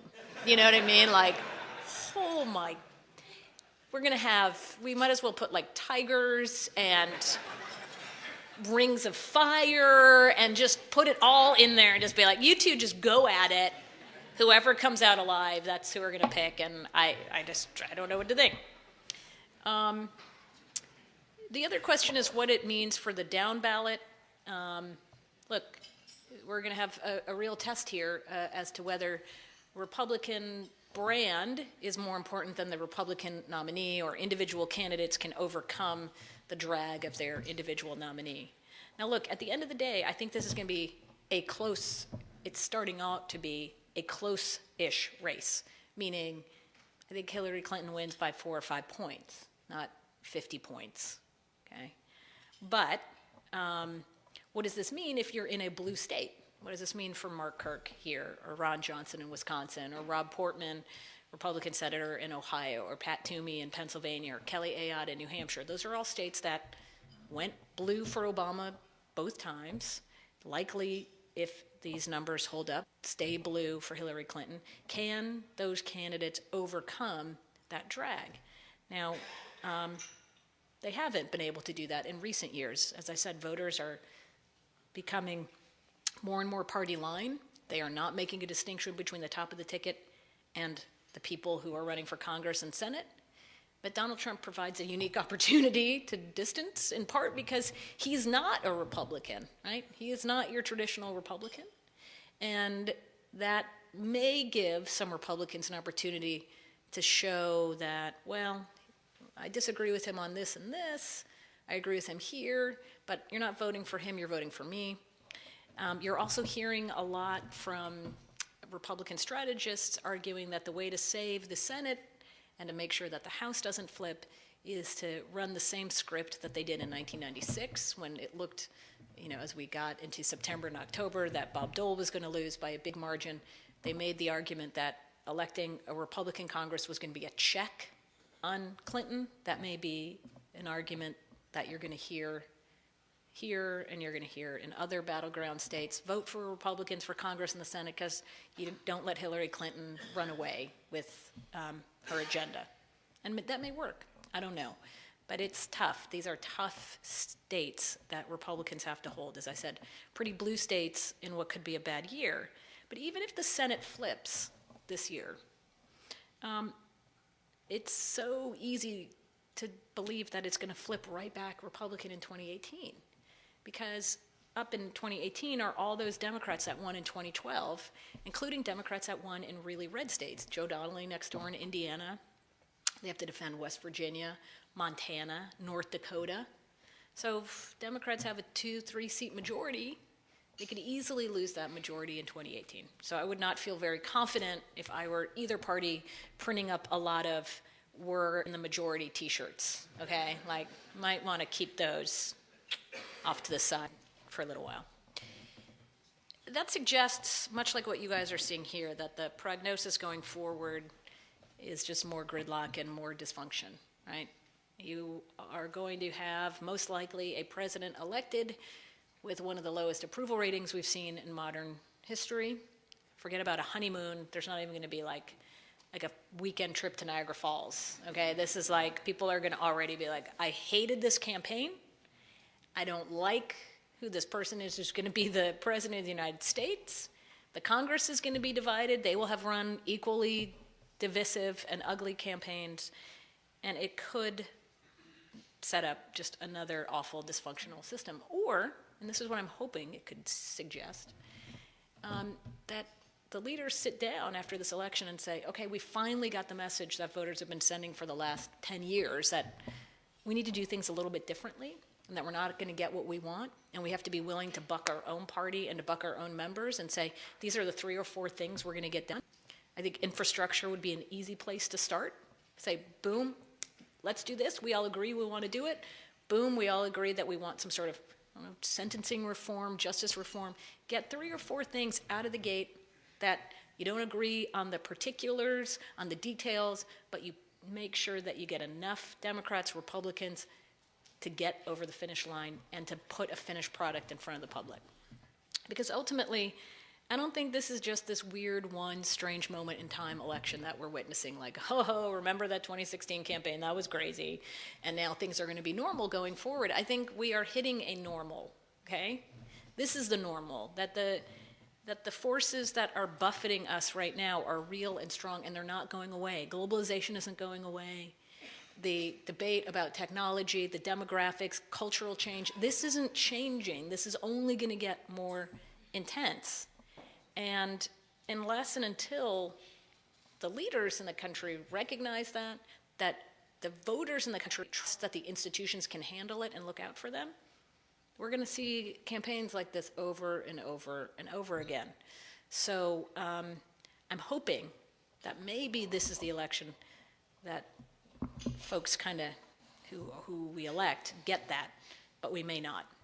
Either way, you might as well buckle in, because it's going to be a very bumpy few years that we are about to witness. So, okay, I'm trying not to be so depressing at the end of my speeches, but I can't. I guess the one thing that I had is my like optimistic thing. I was like, well, I mean, it could be worse. We don't have a military coup. We don't have states invading each other yet. So we're doing okay. But I think if I were to say one optimistic thing, it is that ultimately, look, this is we are at a tipping point. Right? We are going through a period of time where we're going to look back 20, 30, 40 years ago. We're going to do history books about this moment in the 21st century and what it was and what it represented. And we're living through it, and living through change is messy and hard and complicated, and there's not an easy answer to any of this. But the way that we're going through it right now is the way we were supposed to do it. It's kind of messy, but we're doing it through the ballot box, and we're going to struggle through this, hopefully together. And at the end of it, come out looking somewhat different, but still being the same America. So with that, questions, comments, accusations of any sort. I guess there are microphones and people already lining up. You guys are fast. Electorate that they thought was going to turn out, and it was 3 or 4% whiter than the electorate that came out in 2012. That's so right. Can you make us better consumers of polls when they come out? Because I think there's going to be a few between now and November. There'll be like a couple polls. The really difficult part, I think, for all of us is there are more polls now than ever, and more of them are crap than ever, right? So how do you do this? I think the best advice I can give, and I think you probably already do this, is to not put too much stock in one poll or one polling operation, but to look at a series of polls. This was the debate I got in with the Romney campaign in 2012, when they would say, you know, well, we think we're going to win. For example, it was about, we're going to win Ohio. And I would say, okay, help me understand this, because every single poll I've seen public, media, academic, and Democratic show you guys losing. But you're going to win. Yeah, well, our internal data has something else. Oh, okay. Isn't there a part of you that wonders if everybody else sees this and you guys see something different that you're wrong? No. We're going to be proven right. So if you see 16 polls showing this and one showing that, I would go with the 16. Ultimately, I do think we're going to get into this battle a lot about polling, which is, again, it's more of an art than a science. And who the electorate is, who's turning out and who's not. And the debate that we'll hear a lot too is about the Rust Belt. Can Donald Trump turn out those blue collar, that working class voter that hadn't turned out in past elections, that didn't turn out for Mitt Romney, and win? And it is true, if you turn out white blue collar voters at the rate that college educated voters turn out, that does change the math. But it assumes that nothing else changes, right? What it also, they've been looking at some data in places like Pennsylvania, Wisconsin, Michigan, where they gave all of Romney's votes to Trump and every single white vote turn out in 2012, right? Or are regular, they're registered, but they don't vote regularly. All of those to Trump. Still not enough to win. So you can't win just by turning out, which is that debate. But I think for all of you who are going to be watching this race closely, which I think you should, places like Real Clear Politics or HuffPost, it's called pollster.com, aggregate, I think, the best and give you a sense of the broad, right, where things are trending rather than just focusing on one data point. Hi. Hi, Amy. I'm Jimmy Williams, and thank you very much. Yeah, you're I'm welcome. from Southern Illinois, East St. Louis, Illinois. Great. What's the viability of a third-party candidate? That's my first question. And a comment. I think if we look at what's happening around the world, if you think this is interesting, imagine what's going on in Brazil right now and all across Europe. So that's right. Let's put everything in perspective. That's I right. think we're all right here in the U.S. Last point for you is the Republican establishment and how they're handling this. Do you think that, like the Bush family and others, may not be handling this correctly? Yeah. And so ultimately, they're going to have to get behind the nominee. I would just throw that out. Thank you, Jimmy. And in fact, thank you for maybe unwittingly promoted my column for this week, which I said it just went up today, but I don't know if they're miscalculating as much as I don't think it matters as much. I think we, media, are spending a lot of time about the Paul Ryan divide and the divide within the Republican Party and who's the party and the fight among many conservatives about putting a third-party candidate who's a conservative Republican, not just a different candidate, but a conservative Republican as an alternative. And I think that is exactly missing the point, and missing the point of this entire election, at least from the Republican side, which is if Republican voters have told us anything this cycle, it's that they don't give a crap what the establishment thinks, okay? What Washington thinks, what the ruling class thinks, they want change and they want it now. And what number I'm watching going to polling is the number I'm watching more closely than how many endorsements does Donald Trump get from his vanquished opponent or from congressional leaders is the percent of Republicans who say they're going to vote for Donald Trump, okay? Core Republican voters. Now, right now, it's not looking good. He's only getting 72% of Republicans right now saying that they would vote for him. Now, in this modern era, you need to hit about 90% in order to win. And that's where all other Republicans since 2000 have been. If his number stays at 72, 75, even 80, he can't win. If it gets up to the 90%, it becomes a much more competitive race. So that is that number I'm watching much more closely. As for a third party, you would think, given all of this, whatever we want to call this race, has been, would make a third party look better than ever, right? Two of the most unpopular people in politics running against each other, you would think everyone would flock to another choice. But we have two problems. One, while Americans say that they're independent, they identify themselves as independent, they vote very much in a partisan way. There are very few people that truly, I know in their mind they think I vote for the person, not the party, I vote for the candidate, but they really vote for the party. We really have become much, much, much more tribal in our in our politics. And the polarization of Congress doesn't just happen only because of redistricting and only because of the kinds of people who come to Washington or who come to Springfield, but we send them there. So we have to remember that. The other challenge of a third party, at least in national politics, is the Electoral College. And that fundamentally is why Michael Bloomberg couldn't run. I mean, he knew that in order to win the White House, you get 270 electoral votes, and he wasn't going to be able to do that. At best, he was going to hand a couple of states to Trump, or get enough electoral votes that there was no candidate who got to 270, and it goes to Congress, a Republican Congress, that puts a Republican in the White House.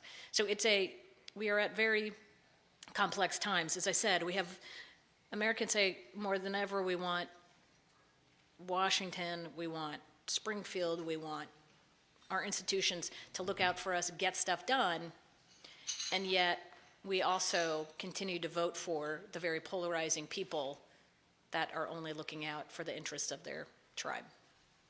Hi. Hi, I'm Karen Kurek from RSM.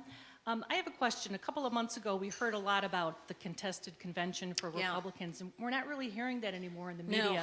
I know that Donald Trump has gotten more votes, or more electoral votes, but what's your thought on that? Is there going to be a contested convention? Yeah. So I'll just tell you a little story about contested conventions and the media. We would love nothing better. I mean, it is like Christmas, New Year's, birthday, with unicorns and puppies all wrapped into one, the idea of a contested convention. Nobody in my generation has ever seen a contested convention. We would love to cover a contested convention, but apparently it is never going to happen. And I don't know in my lifetime if I'll ever see one. This was going to be the year that it happened. But the fact that when Donald Trump did as well as he did, not just in the Super Tuesday states. I mean, winning in Illinois and those other states on Super Tuesday was important. But the whole rationale for denying him the nomination on the floor was that Ted Cruz was going to run up the score in the South, John Kasich was going to in the Midwest and the Northeast, and nobody would get the 1,237 delegates. Well, Ted Cruz didn't do as well as he should have in the South. In fact, he lost a lot of those states to Donald Trump. John Kasich didn't win anything except Ohio and did terribly in the Northeast. And once that happened, there was just zero ability for those candidates to muster either the votes or, and I think this is more important, the PR to win a contested convention. Because even if Cruz stayed in and was able to get enough delegates to deny him the actual number, it was going to be really hard, and you could see this and feel this talking to Republicans, that they didn't want a contested convention. That you saw poll after poll where Republicans were saying, look, whoever has the most votes, even if they don't have the majority of delegates, if you got the most votes, you should be the nominee, period. So there was no appetite within the party writ large for a contested convention, even though those of us coming it would love to see that. So as many of my colleagues wrote the next day, they basically, we spent all this time, it's like studying for finals, and then you're told, you know what, finals are canceled. Like, ugh, why did I study for that? So we threw all of our books out and go ahead to the next time. Hi. First, thank you for being here. Yeah. My name's Tonya Corey, and as a congressional candidate, thank you for the optimistic view of this whole election cycle. Yeah.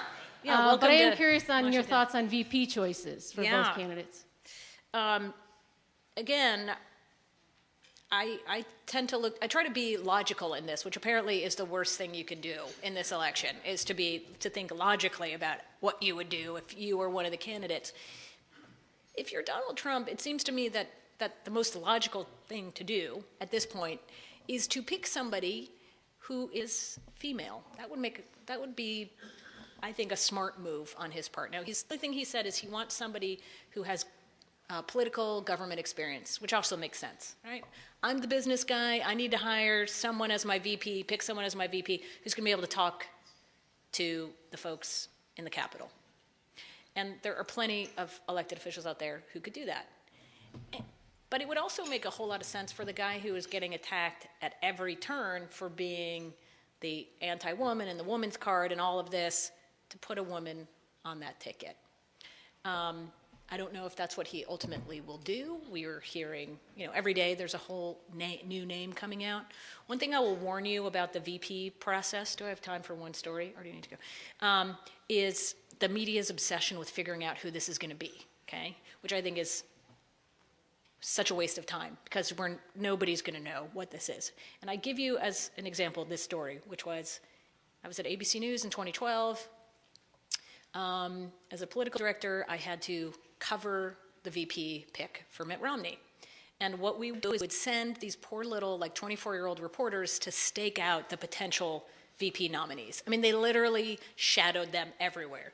They went to their house, they went to their place of work, they said hi, we weren't doing it with big glasses hiding in bushes, but it was like, hi, my name's Amy, I'm with ABC News, I'm stalking you, basically, to see if you're going to be picked as a nominee. What is he doing? Who is he meeting with? Where is he going? What is she doing? So my person in front of Paul Ryan's house, I talked to the night that we hear that the next day Mitt Romney's going to make his nominee known in Virginia on this aircraft carrier. And so I check in with all my folks. Okay, do you have Bob McDonnell? Yep, I see him. Okay, do you have your candidate? Whoever, I can't remember. Tim Pawlenty. Yep, I know where Tim Pawlenty is. Okay, where's Paul Ryan? Oh, yeah, the lights are on in the house. Everything's fine. I saw him earlier in the day. Okay. Yeah, it was a weird interaction. I mean, he said hello. He told us he forgot his keys, so he went into the back of the house because they hide a key back there. And but he's been in the house ever since then. It's like, okay. So anyway, long story short, the next day, there's Paul Ryan on the aircraft carrier, but nobody saw him leave the house. Nobody saw him get on a plane. We were tracking planes from all over Wisconsin, air tail numbers that flying into the airport there, craziness, such a waste of time. Anyway, well, what we come to find out was Paul Ryan did tell everyone, yeah, I forgot my keys, went to the back of the house, then proceeded to run through the woods behind his house, where there, on the other side of the woods, was a car waiting with his family and all of his stuff. The car took him, I think, to Rockford or somewhere, or in northern Illinois, to get on a plane to fly her, okay? That's the amount of effort that they're going through to make sure that we don't find out who the candidate is. And I say that to say, be careful when people say, I know exactly who it's going to be, because we had people in front of their house and we couldn't figure out who they were, okay? For Hillary Clinton, I think she sort of has two options in front of her. She either makes the sort of double down, I'm going to go all in, both on trying to get her base excited with somebody like Sherrod Brown, I think, from Ohio, or Elizabeth Warren from Massachusetts, both with that same populist Bernie Sanders kind of message. Now, both of them, though, if she picks one of them and she wins, their seat gets filled by the Republican governor of those states. So that's something to think about as well. If she wanted to pick somebody who is a more sort of traditional choice, who would be fine, but I don't know, would add pizzazz or bring in that sort of Bernie base, would you see like Kane, the senator from Virginia, former DNC chairman? So that's sort of where I see that going. But I think on Trump, you cannot discount any potential pick. But I do think it will be somebody who comes from a governing world, but it could be anybody from Newt Gingrich to Rudy Giuliani to Bob Corker, senator from Tennessee, to fill in the blank female, Mary Fallin, governor of Oklahoma. But I think that would be a much safer choice for him. Okay, well, thank you guys. You're watching the Illinois Channel.